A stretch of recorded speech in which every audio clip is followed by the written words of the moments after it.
Have you ever felt like there's something bigger you're meant to do, but you have no idea where to start? Do you have an amazing idea for a product or a company, or you've come up with an incredible solution to a problem you feel could help people, but don't know what to do with it? Or maybe you're stuck at a 9 to 5 right now, which is really a 9 to 9, which is just funding someone else's dream, when you could be building your own. Recent reports show that 19% of the US adult population is actively engaged in either starting a new business or currently running one. Whether you've been thinking about starting a side hustle, quitting your job and building a company of your own, or whether you're in the process of doing it, this episode is for you. You're gonna hear directly from 5 of the best entrepreneurs that I know. You're going to be hearing from one of the co-founders of Skims, Emma Grede, which is a company now valued at over $4 billion. You're going to hear from Michael Rubin, founder of Fanatics, the sports apparel company that was last valued at $31 billion. You're also going to hear from Suneera, who sold her last company for just over $1 billion, Brian Chesky, the founder and CEO of Airbnb, and from Codie Sanchez, who's a self-made millionaire specializing in small to medium-sized businesses. Whether you're fascinated by fashion, tech, apparel, or whatever it may be, we've got you covered. You're gonna hear from them directly about how they navigate innovation, how they dealt with rejection, how they focused on scaling their businesses, and the deep personal journey of balancing gut instinct with strategy. Do not miss this episode. No matter where you're from, you have the opportunity to transform your life right now. This is a true masterclass in what it takes to building something from nothing, and I've put it together just for you. The #1 health and wellness podcast. Jay Shetty. Jay Shetty. The one, the only Jay Shetty. In this first clip, Emma Grede dives into how she launches purpose-driven brands rooted in real problems people face every single day. This is a great lesson for you all. Start with what's missing. The best business ideas come from solving your own unmet needs. Design for the overlooked customer. There are parts of society that don't get seen, don't get heard. Build for them. Acknowledging the unseen audiences builds unshakable loyalty.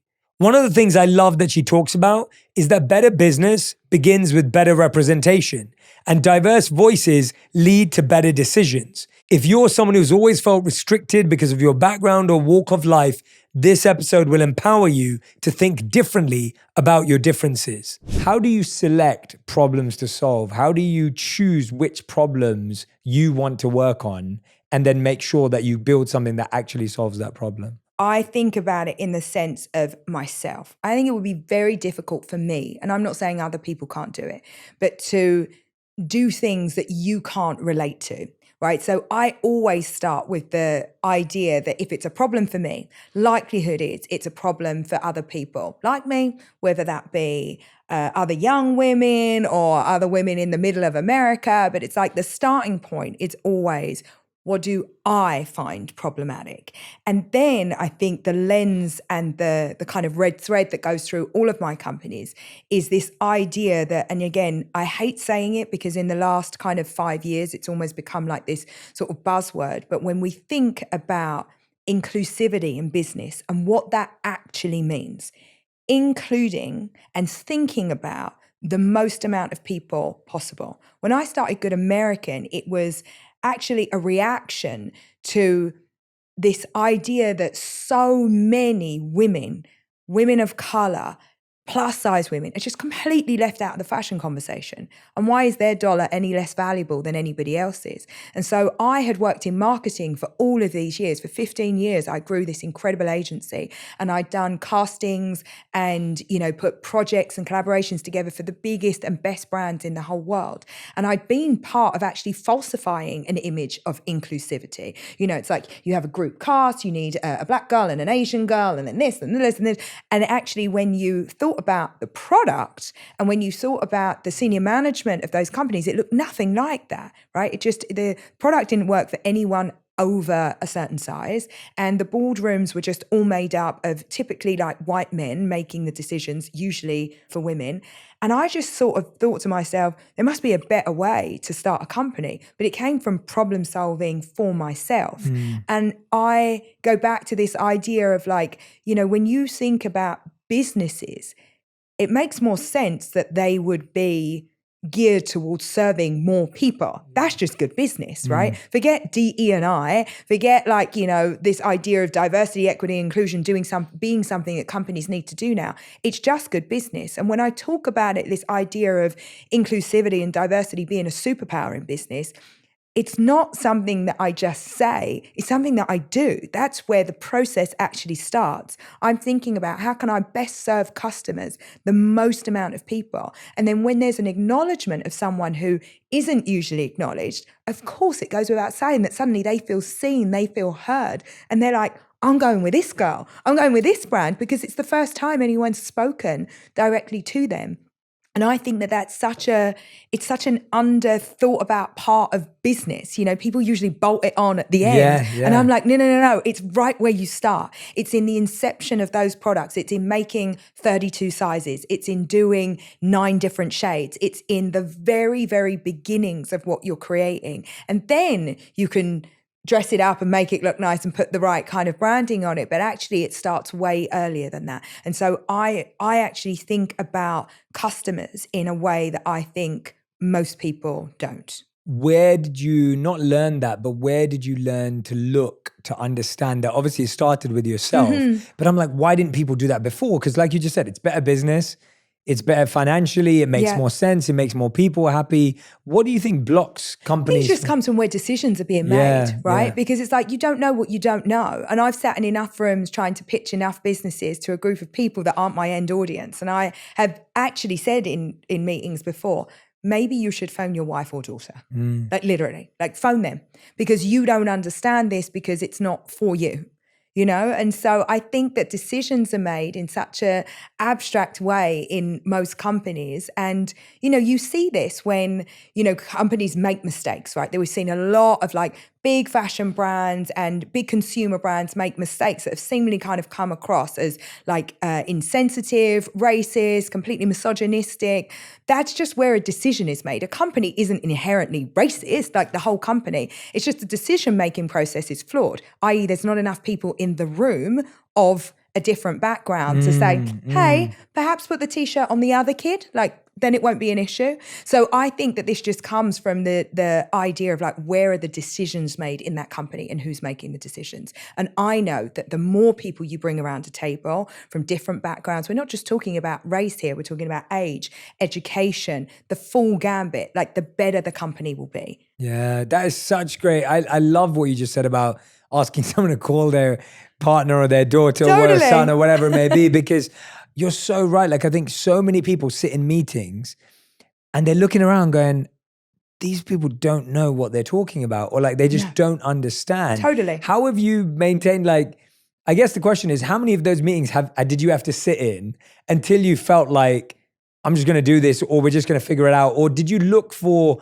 someone who agreed with you and had your values and did the research, or was it kind of like, we're just going to build it ourselves? Like, how much? Give us a bit of that, because I think a lot of people sit in meetings. You know, it's so interesting. I'm at that point in my career now where I don't sit in a lot of meetings. Yeah, now they pitch me, which is lovely. Congrats, the shoe's on the other foot. I'm like, come over here and I'll let you know if you can come in. Good for you. I love that. But in the early days, you know, I think that I sat in a lot of situations feeling like, you know, the great thing is I never doubted myself or any of those ideas. I just thought I hadn't found the right people yet. It's a little bit like, you know, I'm happy to kiss a lot of frogs, and I always have been, because again, I don't think it should be so easy when you're doing something that is new and without so much definition and unproven. Like, it's supposed to be hard. And again, it's like anything. I never let it get to me. I just was like, poor chicken, he doesn't get it yet.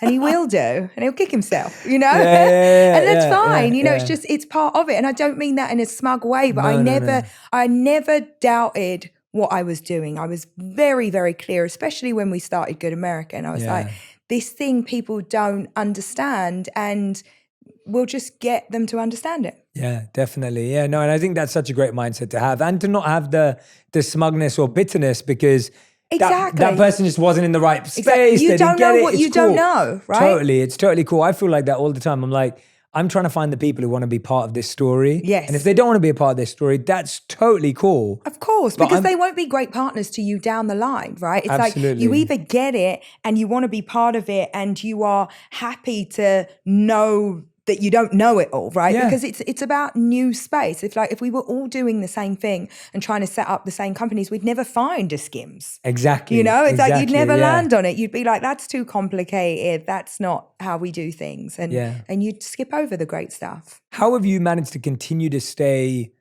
hungry and also stay innovative when things are good? Like before, you talking about, I didn't like my job, I wanted to get out. Mm-hmm. You know, milk was outdoors. I was, you know, like there's a pain that pushes you in a better direction. I'm not saying you don't have pain anymore. Of course, there's stresses, challenges. I don't have that much pain. No. I have daily dramas, but the pain is gone. You know what it is? You are fueled every day by a piece of it is competition, right? It's like I look at everything. There is no one who knows more about jeans and knickers than I do. I look at every competitor.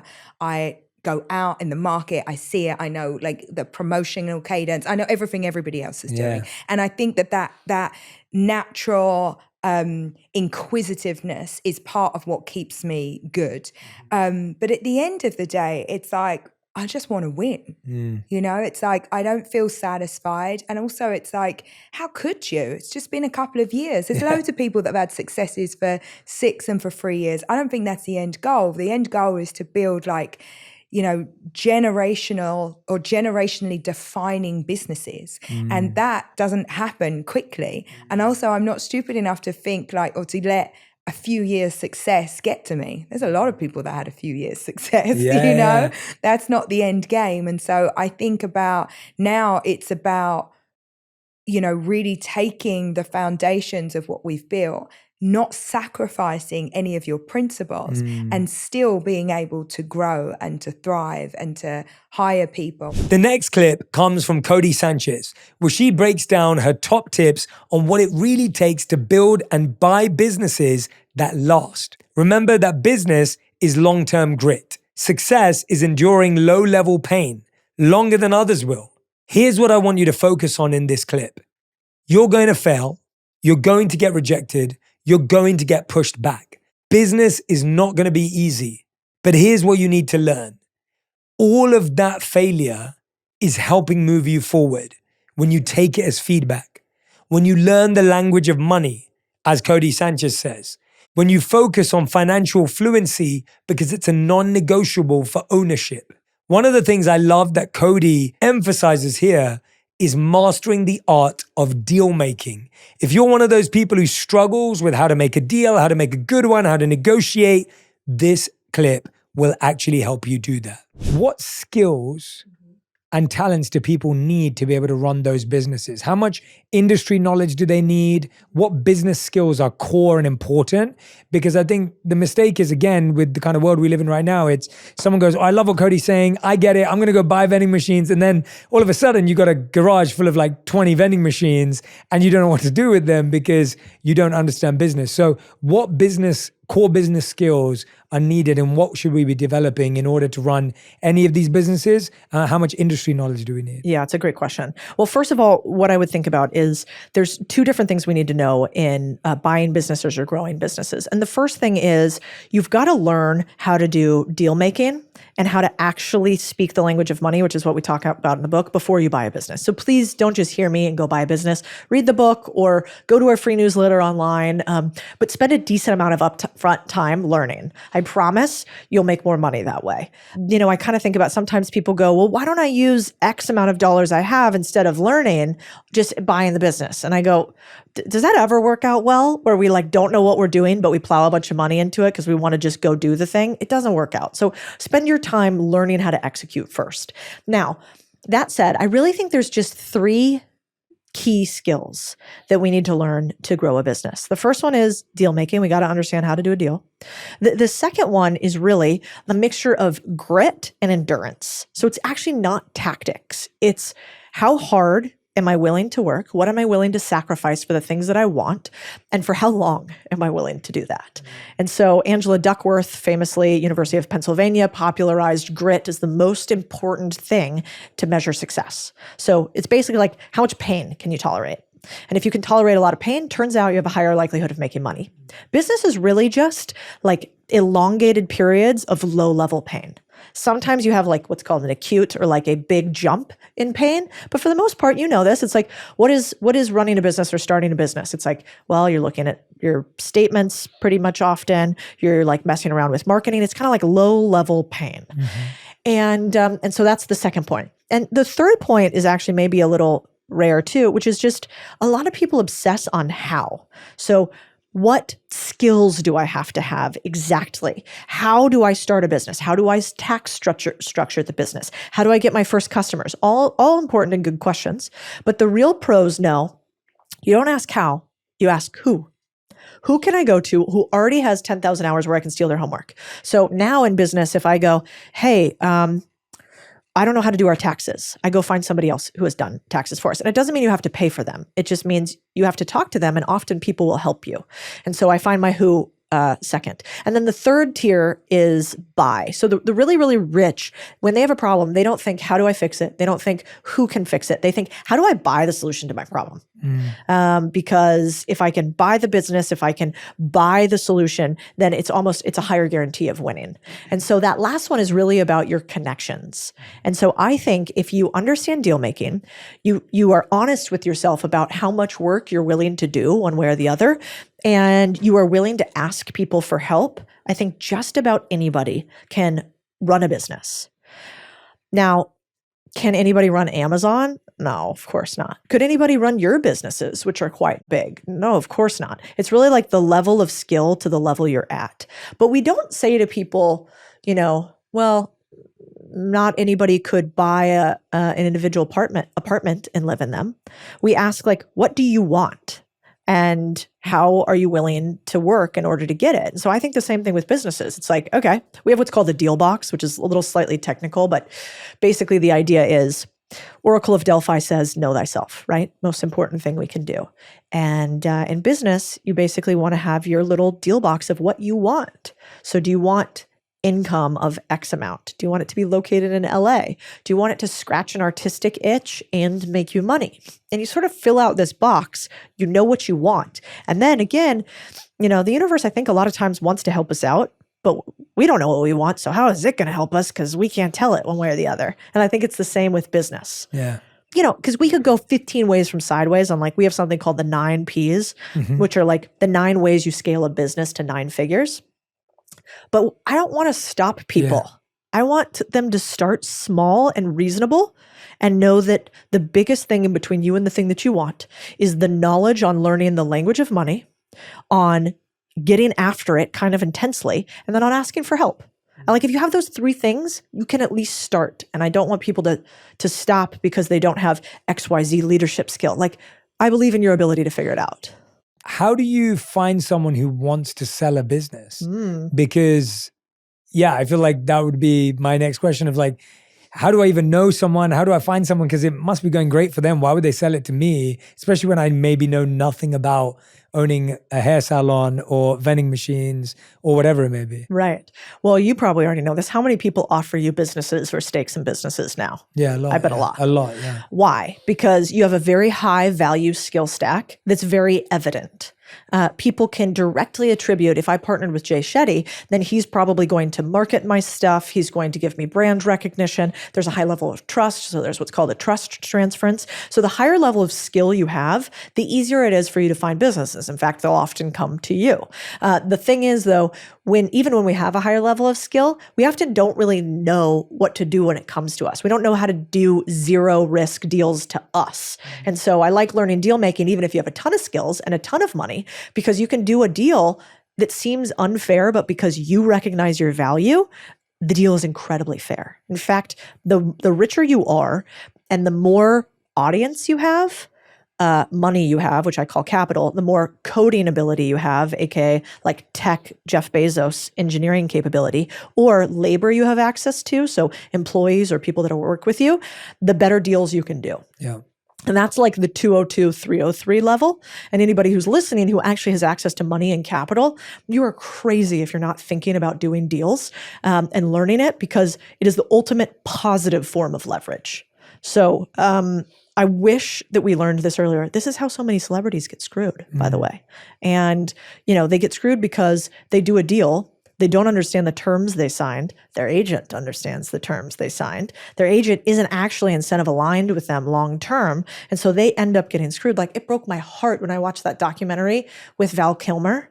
Like, I haven't seen it. Oh, God. First of all, you would love it. It's beautiful. The documentary is beautiful. He wrote it, produced it, and directed it and starred in it. And it's just a beautiful piece of art. But also, he lost everything. I mean, he has basically no money now. No way. And the reason why is because of a series of deals that he did where other people made it and he didn't. Wow. And so even if you have a ton of money, you got to be really careful about how you structure things in order to keep it. And the bigger that you get, the bigger target you have. And so it's important to think about that. And like the Russian proverb, trust but verify, which is like trust everybody, but verify that they are actually on your best terms, which is why I always doesn't count unless you've signed on the line that is dotted, in the words of Alec Baldwin.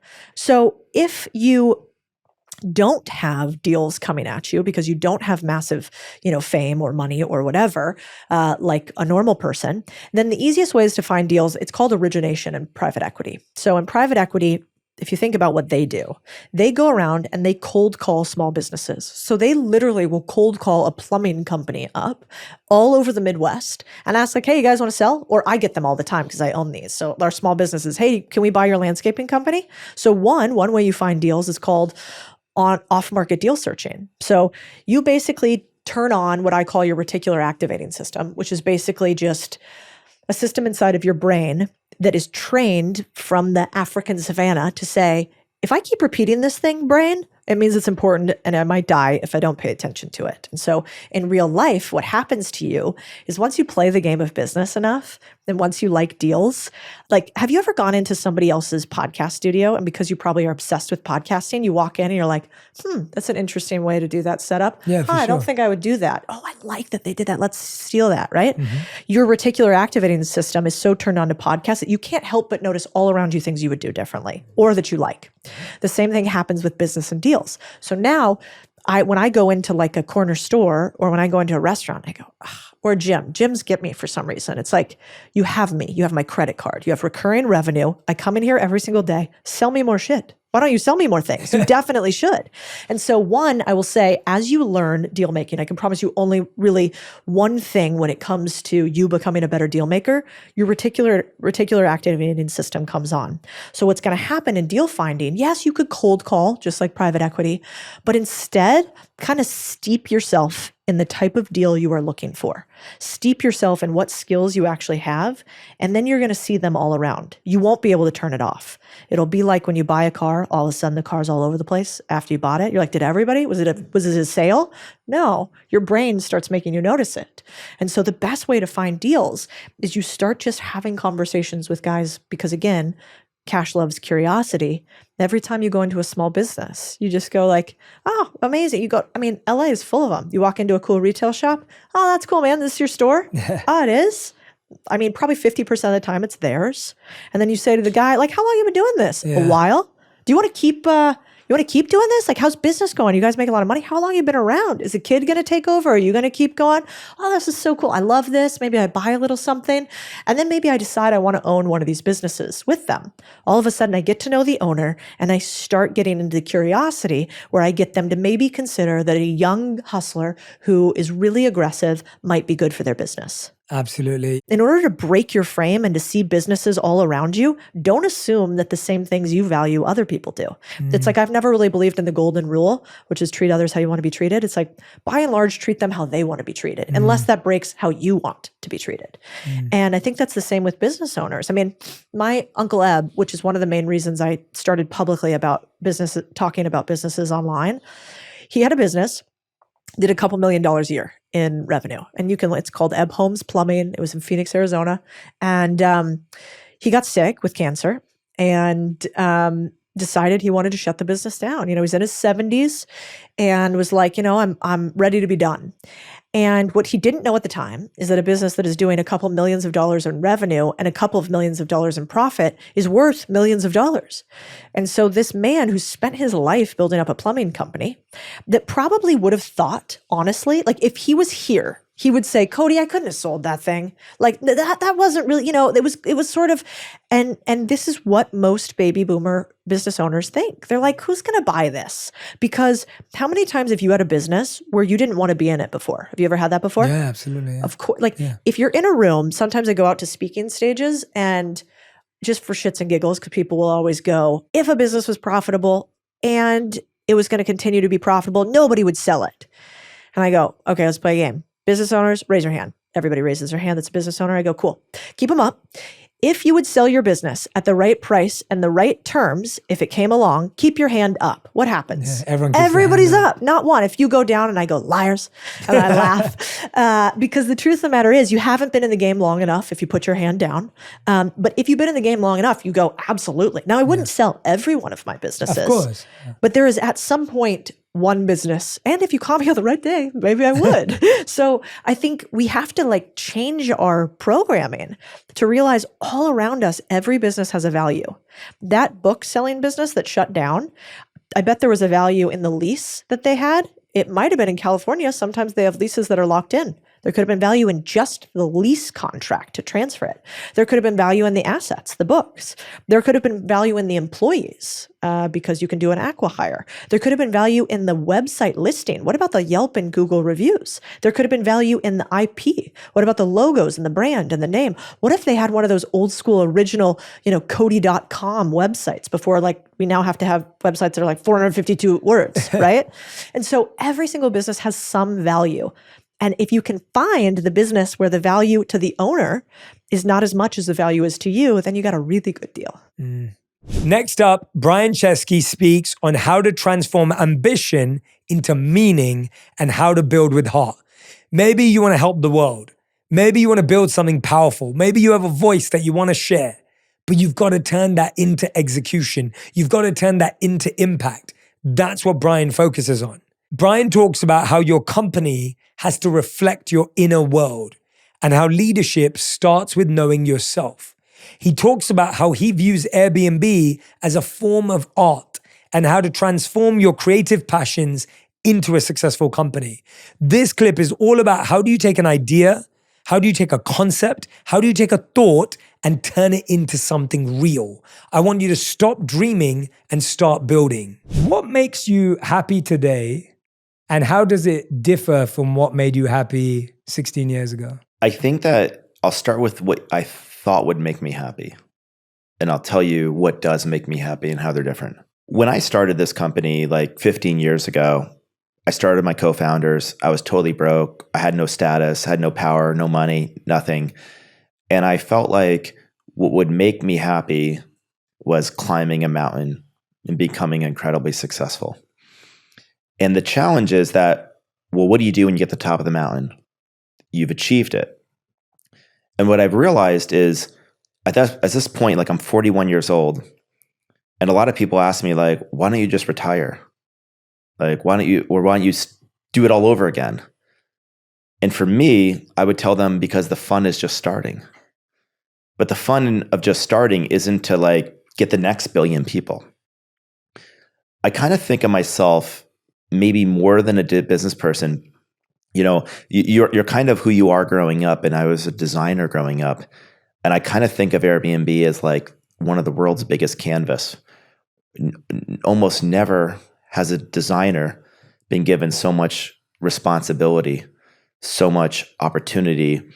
And what I love is, a musician wants to play music, a painter wants to paint, a builder wants to build, a climber wants to climb. And as an entrepreneur, I want to create and connect things and try to defy the notion of what a business person could be or what a designer could be, because I never met someone like me growing up. And I'm not saying anyone's going to try to be like me, but if I can remind people that there's leadership comes in many different faces, many different flavors, and that a creative person, can run a company, and it can run a really big company, a Fortune 500 company, then that's the very beginning. And I feel like what makes me happy now is working with people I love. Like one of the great things about success is you can choose the people you surround yourself with. And I get to work every single day with people I love on ideas that I'm obsessed over. And I'm just so obsessed. I think my motivation's changed. I think when I started, my motivation was about myself, becoming something. And once you achieve that, your motivation often turns outward. It's starting to be about giving to other people, to letting them experience a small part of what I was able to experience. And it becomes just about the work. See, when you're not successful, you get validation when people praise you.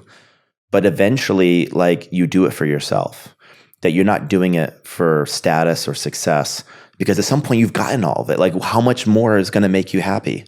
And so just doing things I love with people I care about, that's what makes me happy today. That's beautiful. I can see that it's true for you too. I can see that it's real for you as you're saying it, which is such a special place to be. And it was interesting when you were talking about this idea of climbing a mountain. I've often thought that there's one journey in life that we take that's upwards, up a mountain, and then there's another journey we all have to take that's inwards to the valley. And that's a journey that not everyone gets to take or everyone thinks about taking because we're so busy trying to get up that we don't often get to go in. Right.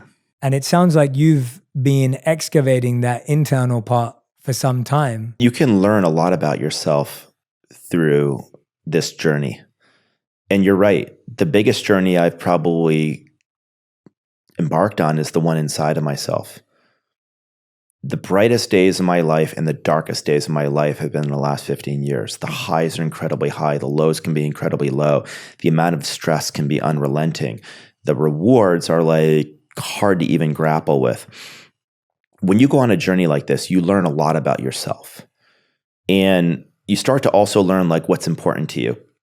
Starting a company, one of my first investors said, Brian, starting a company is like jumping off a cliff and assembling the airplane on the way down.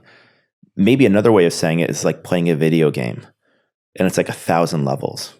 And each level gets harder. And each level, you learn something about yourself. You do something that's uncomfortable. In each step of the game, you learn something. And the problem with success is it tends to amplify things. I mean, that can be good, but it also can amplify holes you have in yourself. People that are a little bit paranoid get very paranoid. People that are a little deceitful become completely fraudulent liars. People that are a little narcissistic become egomaniacs and stuff. And so this stuff can tend to amplify tendencies inside of yourself. And so if you're afraid of conflict, that's going to actually manifest in not actually dealing with things. If you're not decisive, there's going to be an element of bureaucracy. If you're get overwhelmed and you get paralyzed, there's going to be inaction in the company. And so you learn so much about yourself. And through this process, I probably learned more about myself than I even have about business. And it's been an incredible journey. And, it's incredible lessons. And the company is a mirror about you, right? When you see a company, it's I walk in your house, and by walking your house, I can step a little bit in your mind. Because you bought the house, you furnished the house, you made 1,000 decisions. And it would take a while for me in conversation to understand you, but I walk in this house and I can understand the 1,000 decisions you made. A company is like that, but it's 100,000 decisions or 1,000,000 decisions. And so by seeing the company, you can see into the person's mind everything they do. And not even everything they do, but everyone they surround themselves with and the culture they create and and that's the thing that's so crazy. I'm intrigued. You said something there that really stood out to me. You said that the happiest thing and the best thing about being successful is that you get to choose the people you worked with. You obviously built this with friends. Yeah. And that's how it started. It started in a place of being around people you love with. What was the biggest point of challenge in building something with people you love as you grow it? And what is it that you experienced? And what was the biggest lesson that you took away that actually kept it going? Because I can imagine as you're describing highs and lows, all of this change for 16 years, but here you are still building it together. Think about how many stories you heard of founders It's like a band. They come together, and then eventually the band breaks up, and people don't stay together. They resent each other. Maybe things end very ugly. It's like a band, except like it becomes so much bigger than a band because it's not just the three of you. Imagine a band that starts as 3 people and ends as 3,000 people. And that amount of pressure, the amount of spotlight, the money, the changes in like people's status and positioning, it can do a lot to break people up. But also, unlike a band where maybe, not to say you just have to agree on like where you perform and what you sing, with a company, you have to agree on like who we're going to hire, what we're going to call, what markets we're going to go into, what's the prioritization, like who we're going to raise money for. I can go down the list of like the thousands of things you have to agree to. And with Joe, Nate, and I often say it's really good to start a company with friends. Not everyone has friends to start a company with, but you want that reservoir of goodwill. And we made a decision. The decision was that no one decision is going to supersede our friendship and our relationship. That we're never going to have, we'll debate, we'll argue, but we'll never allow a situation where winning an argument is the most important thing. Because if you think about a company as 100,000 decisions, it could also be 100,000 arguments. And if you get stuck on the first debate, or you like somebody won a debate, okay, great. You have 99,999 more things to discuss. And so the lesson I learned is, first of all, Jay, I was lucky. And a lot of people, when I say I was lucky, they think, oh, you were at the right place, the right time, with the right idea. And I said, well, maybe. But there's something I was much luckier about. And what I was most lucky about, what made me most fortunate was I met Joe and Nate. That we had this unbelievable chemistry. One time we had to do like some personality test. It was like one of those core wheels. And we took this like personality test to see about our chemistry. And they plotted our like personalities, and they formed a perfect equilateral triangle. Not always you're going to find people that are perfect complements to you. I'd say a couple things. Number one, you want to have a team with people that you are friends with or could see yourself becoming friends with, that you have a deep love and respect for, that you're going to probably spend more time with your co-founders than your spouse or your family if it goes well. If it doesn't go well, then maybe not. But that's the best case scenario. That people that have shared values, because you can debate anything so long as you're trying to climb the same mountain and the same belief system. If you have different values, eventually those are going to become irreconcilable conflicts. But you probably also want complementary skills. The worst case is people with different values and same skills, right? We do the same job, we step in each other's toes, and we're trying to go in a different direction. And so I think the final thing is just this mutual love and respect and never losing sight. You know, one of the things I tried to make sure of is like, even as CEO, I wanted to try to make sure that like Joe and Nate, you know, were included in things, and I wanted to always make sure that people referred to us together. We thought of us as a unit. When I went public, you write a founder's letter, and a lot of people write the letter and they just sign the name of the CEO. I made sure that it was from all of us and was representing all of us. I feel like they are the heart and the soul of the company. And it's like, you know, parents, like, you know, not every child has the fortune to have multiple parents. Not every company has the fortune to have multiple founders. But if they're together, they're not fighting, they have a mutual love and respect for one another, that's going to permeate the company just like it permeates the health of a child. And Joe and I kind of thought ourselves as parents in the company as a child. I'd never have had kids, but, you know, there's something about that. And I think who you are in that relationship permeates every single thing. If the founders fight, the employees fight. If they have respect for one another, that is going to be a model that other people throughout the organization are going to copy. And that's what I've learned from that. In this conversation, Michael Rubin shares how staying obsessed, learning fast, and staying hands-on drives success. Too many of us don't learn fast. Too many of us don't test enough. He talks about how entrepreneurship is learned in action. A lot of us are thinking, we're theorizing, we're planning, we're preparing. Rather than diving straight in, we're focused on trying to feel ready. We're trying to focus on being confident. His point is, just do it. He talks about how pattern recognition is a superpower.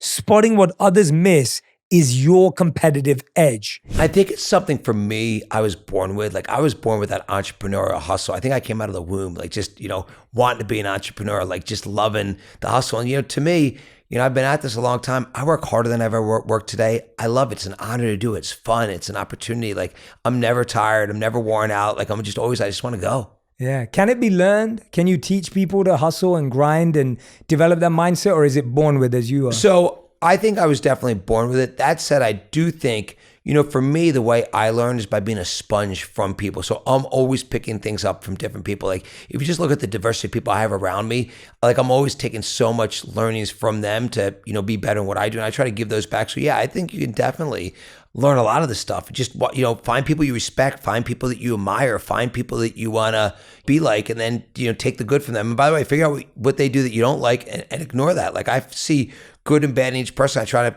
take the good and learn from the bad. And same thing with me. I've got lots of bad habits. I mean, like I'm myself. That's right. That's all I ask for. That's all I ask for. There is no judgment here. It's a safe space. I just want people to be their authentic selves.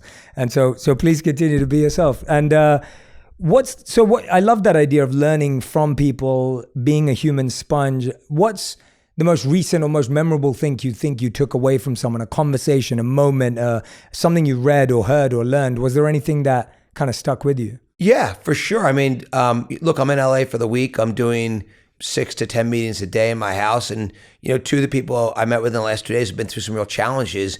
And just watching the challenges that they've been through, I'm like, okay, I need to be that much more careful about how I conduct myself in everything that I do. So to me, I'm always taking learnings away from people. I think if you're not, you have no chance of getting better at what you do. I mean, it's like life is no different than sports. You just got to keep getting better at your sport. And so to me, I keep working at everything I do. Yeah. What do you think? Obviously now, like when you started 43 years ago at 8 years old, entrepreneurship wasn't as touted as this incredible No, it wasn't opportunity. touted. It was actually weird. Right. To be clear, I was a nerd. Like that I loved business. Like entrepreneurialism came cool really around technology. Like I don't think it became cool till almost from my perspective, I think it was really the birth of the .com era. Yeah. Kind of late 90s is when entrepreneurialism became cool. I think before that it was kind of nerdy and weird. So I was definitely born before it all. Yeah, and I'd say even after the financial crisis in 2007, 8, that recession, which is because I grew up in the era where we still aspired to be investment bankers or consultants. So when I was at college or when I was growing up, that was seen, if you were into business, my goal was to go into that world because that's what I aspired for. Whereas I think the generation after me and the one after me, they were like, I'm not going to go work for someone. I want to build something on my own. I think that's amazing. For me, I love, one of the things that I'm fortunate enough to do is really, I think in a lot of ways, encourage entrepreneurialism. And, one of our biggest businesses, the collectibles business, which is trading cards and memorabilia, and that's all about entrepreneurs. There's so many entrepreneurs in that business. It's probably the business in a lot of ways that I actually relate to all three of our businesses, but it's the business that's maybe the most relatable for me because I grew up selling trading cards as an 8-year-old, but also it's all about entrepreneurialism. Talk to me through that business because, I remember, back in London, obviously, where I grew up, I collected football stickers, right? Soccer stickers. Yeah, so that's what we'd have. We'd have you'd have the spread with all the Premier League clubs and you'd collect the little stickers, and that was a big part of collectibles.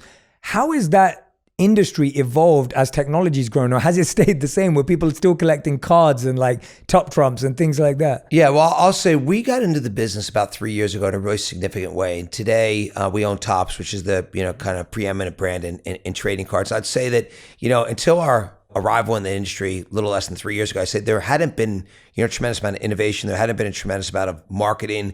We kind of looked at the business and said, wow, this is such an incredible collector base, such an incredible fan base, yet it hasn't changed for decades here. And you go to the big trading card show where there's more than 100,000 people that come to Chicago this past summer. It's called the National Trading Card Show. Yeah, it looks like something from 20, 30, 40 years ago. So for us, that just meant opportunity. It meant if you actually make innovative products, you actually really market these products, you build a better consumer experience and bring people forward into 2023, what an opportunity. So for me, we do that in all of our business. We love finding great opportunities, big challenges, and kind of being unrelenting about going after them. Yeah, how has that changed? How has that practically changed? Are people still buying cards and trading? Yeah, physical cards are the biggest part of the business. It's in a lot of ways very similar to art. But I can tell you, just as one quick example, this year, our team came in and actually the CEO of our business, Mike Mahan, said, hey, I got a great idea. Every time a player debuts for the first time, I want to put a patch on their jersey, and then as soon as they get done the game, I want to pull that patch off and put it in a one-on-one trading card. So you have the card from the first. So think about for us, maybe I grew up in the Michael Jordan era. Had I had, Michael Jordan, if I had Michael Jordan or Kobe's first one-on-one LeBron, cards. yeah. That could be the most valuable keepsake that I could ever have. And so, that innovation, like for us, it was really simple. Like, why would you not want to put a patch on someone's jersey, stick it into a card and make this a one-on-one card? But no one did that until we created it. And by the way, it's already live. We came up with the idea this past December. It was live in April with all baseball players. It's going to be 300 to 400 baseball players debut this year, with this debut patch that we put into a one-on-one card. So that's just like one of dozens of examples of innovations, because you have to be aggressive. We have to be great entrepreneurs. We have to push in whatever we do. Yeah, no, what I love about that though, for everyone who's listening, is I think we're stuck in this world now that believes that all innovation has to be digital or technological or virtual or some sort of, AI, whereas this is like the most tangible, physical change, but it's still so valuable because it's what people want. Look, we're in 3 businesses there. Our first business where we started is what we call Fanatics Commerce. That's our merchandise business. We own Lids, the hat retailer. Yeah. We own Mitchell Ness. We own Fanatics, which operates, obviously all of the different league, the NFL shop, the NBA store. And we sell, more than $6 billion of mostly fan apparel and headwear. Okay, about more than 100 million units of merchandise a year. That's a very physical business. Okay, but AI is helping us to do things more effectively. In the collectibles business, AI is going to help us to be more effective. And then our third business is the online sports betting and iGaming business. So, for me, we still do a lot of physical things, but there's so many things in the digital world that help us to be better. Yeah, no, but I love that collaboration and thinking about it that way, because sometimes the greatest value to someone is a physical change, but you're learning that through the AI. I still want to wear my Kobe jersey. Yeah, exactly. Exactly. I want my Bron card. Yeah, that's the same thing. I'm still buying. I support Manchester United. That's my soccer team, and I'm still buying soccer jerseys every single year. Well, we appreciate that because that's a Fanatics Fanatics store. Even though we absolutely suck right now, but it's But that's what being a sports fan's about. Sometimes you're gonna have the great years and you're getting those championships, and other times you're gonna suck and you got to stay with your team. Exactly. You got to feel the pain. I'm a real fan now. I grew up as a glory hunter because we just won everything, and now I'm going through real fandom of 10 years. We're gonna test you now. We're gonna see what you're made of. Are you really committed to Man United here? Yeah, that's I'm being tested right now. I'm being Perfect. tested. But we were talking about entrepreneurship not being touted when you started. When you look at it today, now it's become the cool, sexy, interesting, fascinating thing for people to want to try. It's not necessarily things people are good at, like you said you were.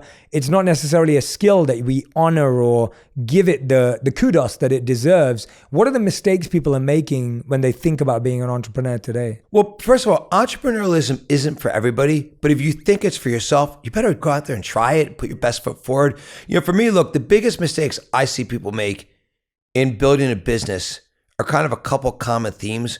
One is, first you have are you even going to take the at bat? So many people tell me, I've got this great idea, but I don't want to hear about but. Let's go for it. If you have an idea, you want to do something. I love the story you were just telling me before we went on here that you came over here and, you worked one place for 6 months. Then you're like, I want to go out and do this. And you went out and did it. Part of being an entrepreneur is to have the courage to fail. You just have to go out there and try it. And by the way, when you fail, which many times you will, you're going to learn from that failure. You're going to grow from that failure. You think the best, you talked about Kobe being your favorite, athlete. Well, guess what? How many times did he fail and then he got better and he pushed through it? And so that's what being an entrepreneur is. So from my perspective, it's really all about, first and foremost, if you have something you want to do, if you believe in it, go for it.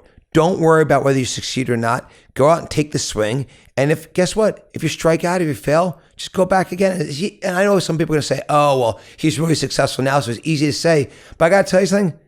I've seen death in its eyes. I've almost gone bankrupt multiple times. I've had epic failures, and every one of those led me to be better in what I do. So that's my first thing. Second thing I'd say is, you need great people around you to succeed. Whether it's great people you're learning from that you want to be a sponge from, whether it's you build a great team to do what you do. I know for Fanatics, we have 18,000 people that get up and go to bed obsessed with how do we improve the fan experience each day. But I collect and work with the best people on the planet. If you don't work with great people, you will fail. You can't win a championship if you don't have great talent, but that talent also needs to work together. And then the last thing, and this will sound corny, but have fun in what you do. I love what I do. I have the greatest job in the planet. I get to wake up, work 18 hours a day, go to bed thinking about, what's next. I dream about my work nearly every day. I'm having work dreams all the time because I'm obsessed with what I'm doing. It's it's fun. It's I should pinch myself. It's so awesome what I get to do. I think pattern watching is an ability, whether it's an algorithm, whether it's the stock market, whether it's, crypto, whatever it is for people. Watching patterns is Such an unbelievable skill. Would you say that's a skill that you've honed and developed and built? Well, I think it's a really important skill in business because I think it's very predictive of the future. Okay. So the reality is when someone comes in and I'm interviewing a top executive for a role in one of our businesses, and they could seem great. And then I'm going to go out and I'm never going to ask anybody for a reference ever. I've never asked somebody, hey, can you tell me who to call? Like you ask me for reference on myself, I'd call each other's people and say, hey, I gave you as a reference. Make sure you say great things about me, right? So the reality is I'll interview somebody. The first thing I do is if I like them, as soon as they leave, I go out and I start calling people that I knew we had in common to recognize patterns, okay? Because to me, 50% is the interview and 50% is what I learned behind the scenes. And that's probably the more important 50% because someone can blow me away and then, you'll find out in 1 minute, that person sucks, people don't like working with them. Or you can find out that person was a little bit understated, but they're a beast. They've got huge followership. They're super smart. They've got an unrelenting work ethic. So to me, pattern recognition is everything, and I use it in everything that I do. By the way, I use pattern recognition when I go play blackjack with my friends. There's 3 types of cards you're going to get. Cards are either going to be, you're either streaking hot, you're streaking cold, or you're kind of in between. And, when you're cold, you should not do what sometimes I'll do if I'm misbehaved, which is be aggressive when you're cold because you got a pattern going on. So you got to recognize patterns in whatever you do. In our final clip, Suneera Madhani reflects on building a $1 billion fintech by embracing risk, clarity, and consistency. Maybe you don't know when it's time to take a risk. Maybe you wonder about, do you have enough clarity to move forward? This clip will help you make that make sense. She talks about how leaving security is often the first real entrepreneurial step. You will have to trade your comfort for courage if you want to succeed. She'll show you how to do that. She'll also show you how to bet on boring problems. We think that if we solve this sexy issue, if we come up with this sexy brand, that's what we need to do. Sometimes solving the unsexy issues can lead to massive success. Check it out. When I talk to my male friends today, and I know a lot of their wives and partners and girlfriends and whatever else it may be, they all find that so many women are scared to go out there and start a company. They're scared to take that risk. They're fearful that they can't, or they're waiting till they have everything, like all their ducks in a row before they give themselves an opportunity. How did early on in your life, your dad saying this repetitive statement to you, how did that not become a pressure? And how did it feel empowering? Because I feel that sometimes if you're told you've got it, you can do this, a lot of people see that as pressure and then they feel they can't live up to it. What was different about the parenting aspect of that? Because I think a lot of parents listening may take a lot from what your dad did, right? I was always brought in on all the conversations. I think something that my parents did, we had struggles and we had challenges and we had to move and we had to various businesses, but we were always at the dinner table having the hard conversations. If there were hard things that were taking place about money or about business or about family, we were solving problems together. Wow. So my parents would always ask our perspective. That is something that I do feel is very interesting. Just as a child, I try to do that with my daughters at the dinner table now, is to ask them like what they think. So thinking about solutions versus, how they would think about solving it. So I feel like I was really involved in hearing my voice felt heard. And I think that's important because as women, I do feel like our voice isn't heard. And so I grew up in a place where my voice was not just heard, it was really valued. And my perspective was valued. And just like so many memories that I can think of. I had such an amazing, amazing childhood. And I know a lot of people don't have that. On my 17th birthday, this is really crazy. So we went to Atlantic City for a Bollywood concert. It was like a Shah Rukh Khan concert that when they would come out and do the shows. We went to Atlantic City for this concert and, there was a casino. I'm not even of legal age to gamble. And my dad takes me to the blackjack table. Okay. And he was an avid, he definitely had not the best habits as well. And it's important to see, you can see both sides of your parents. Things weren't perfect. I look back and I think about mostly the positive, but sitting at this blackjack table. So I'm all dressed up to go to this concert. I'm sitting next to him. My parents were also really young. They had me when they were 20. And so people are probably assuming I'm his girlfriend or something. And, but I'm sitting at the blackjack table next to him and he hands me a pile of chips and he's like, bet. And in my head, I'm like, oh, how much is this? Am I going to lose the money? What's the value? And his response, he goes, just feel it. He's like, if you feel like you're going to win, bet more. If you feel like you're not going to win, pull back. My ability to now take risks and listen to my gut and not worry about, like scared money doesn't make money as well, right? So my ability to be able to say, okay, I feel like I'm going to win. I feel like looking at the hands or learning blackjack, and I was great at math and I can get this concept. That was one of my, like a core memory that I can think of, but I was always involved in the conversation. I feel like it was more tactical with action, not just being told that you should go do this. I definitely feel very blessed that I did have that. And now my mom lives literally across the street from me. Oh, She's like wow. 1 rock away, and she gets to raise my kids with me. So it's wonderful. It's amazing. When you go from pitching your idea to all of your bosses and they kind of look at you like, this is going to fail, this isn't going to work. And then obviously your dad gives you that encouraging statement. You said that you moved back home then. Yeah. So I'm imagining that you were making a decent amount of money working at a financial services firm. And when you choose to start a company, I'm guessing you took a massive pay hit. And I assume you were living out and then you moved back home. Now, the reason why I'm pinpointing that moment is because I think those golden handcuffs that so many of us tie around ourselves with the safe corporate job. And when you've got a great degree and you finally get that job you've been waiting to get for like 18 years of your life and everyone respects you for it, it looks good on your LinkedIn and your resume. I found so many people struggle at that point to say, well, I'm willing to take less money. I'm willing to downgrade my lifestyle. I'm willing to postpone and delay the gratification of having nice things because chances are if I live with my parents and I'm not making the money anymore, life changes. Walk me through deeply that decision, because I think for so many of our community listening and so many people that I mentor, coach, speak to, this seems to be one of the most pivotal moments of their life. That were you willing to go 2 steps backwards in order to go 5 steps forward? And so many of us are so scared to go 2 steps backwards because we've got so used to a certain level of lifestyle.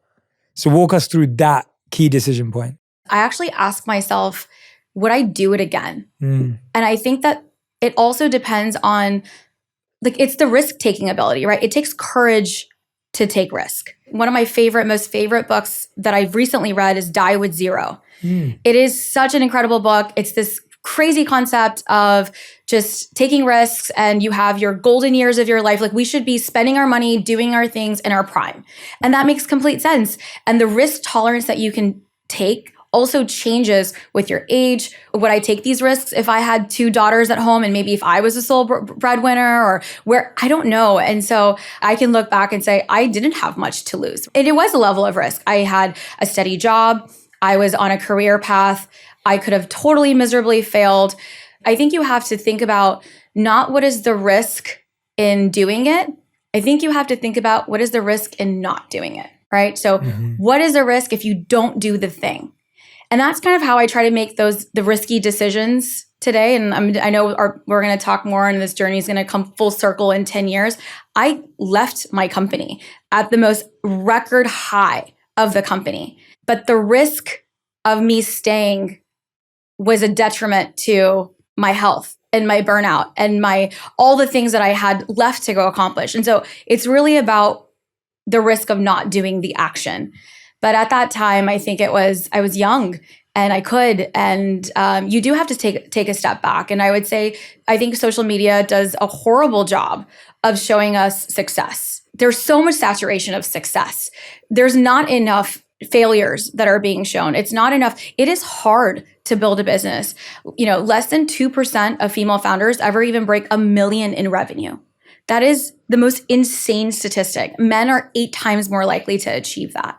Venture capital, right? I'm going to go build a fintech. Currently 2023, less than 3% of capital goes to women founders. Less than 1%, it's in the decimals, goes to minority founders. What was I even thinking trying to go raise capital out of Orlando, Florida, not even Silicon Valley, right? And so I think there's a naivete when you're young, and I think it's beautiful. I think that it's the most amazing thing. Like, I even think about parenting, like, oh my God, now if I knew all the things that I knew, right, when we were young and doing the things, I think that having a little bit of not knowing what's on the other side is actually really beautiful too. Like, embrace that. I feel like this generation might be missing out on the businesses that solve real problems, that affect millions of people behind the scenes, that the opportunity to scale really, really fast because we're too busy trying to grow an online following. And so walk us through that understanding of how you encourage founders to find their niche and build their product and think about what they're doing. Because today it's been like, oh, well, if my brand hasn't had a viral video yet, it probably won't become big. So walk us through that a little bit. It's done so much good, but it's ruined us, right? Like it's ruined us in so many ways. We have to stop doing things for the gram. We have to, it is our mentality of building companies, products, services, that if it's not this, then it's not that. And I also think that it's important for us to have a social presence and to utilize all these tools that we have. So there's so much good that can come from it, but it doesn't have to be all of it. And so I do think it's important. There's so much opportunity out there. Most entrepreneurs that I know of personally that have been really successful came from a corporate position that like saw something and then they wanted to go tackle this one unique problem. And these unsexy businesses are solving the most complex problems for us. So we did $40 billion in payments through this ecosystem that I almost didn't start. If I didn't build it, we solved huge problems in this. It was so unsexy, card present versus card not present. So Stripe was focused on digital transactions. Square was focused on in-person transactions. Guess what? There was nobody bridging the gap for like dentist offices that needed both in-person and online transactions. Boom. There was the opportunity that nobody saw in building that tech. And it's not about, I didn't have the background. I wasn't a coder. I wasn't an engineer, but I could see where the world was going. And I think that's what entrepreneurship is. It's this spirit of solving for problems. It's not for show. Success will come if you just like let go of that. And you can also have a social following and build a great band and have the podcast and do the things to go reach more people. But you can solve if you just focus on solving the problem and seeing it uniquely. And if it's one of you, you're really like, it's resonating with you because you're like, I am that person. I'm always finding, like you're in the shower and you're like, this should be better. This could be better, right? You're always finding the next thing. But ideas don't make you an entrepreneur. Execution does, right? Everybody has ideas. It's really about execution. And that's the thing. I feel like that's the thing that I saw maybe in like Sal and I growing up was like, you've got to put in the work. Even after everything that I have, I show up every single day and I work. I put my head down at night and I ask myself, did I like give my 110? I work so hard still. And it's just part of, and yes, I work smart too. So it's not that I'm not just grinding my way. I'm being intentional, but hard work is a huge part of it because there's no such thing as $1 billion idea. It's $1 billion execution. And to execute, it's every single day. You just got to keep showing up. And like that mountain, the mountain's going to be there and then you're going to climb it. And guess what? You're going to get to the top and you're going to climb this thing. The next day, there's another mountain and there's another mountain. So you've got to love that challenge. That's what entrepreneurship is. It's not, I didn't build $1 billion. It took me 12 years to build that business, 10 years to exit that business. It didn't happen overnight.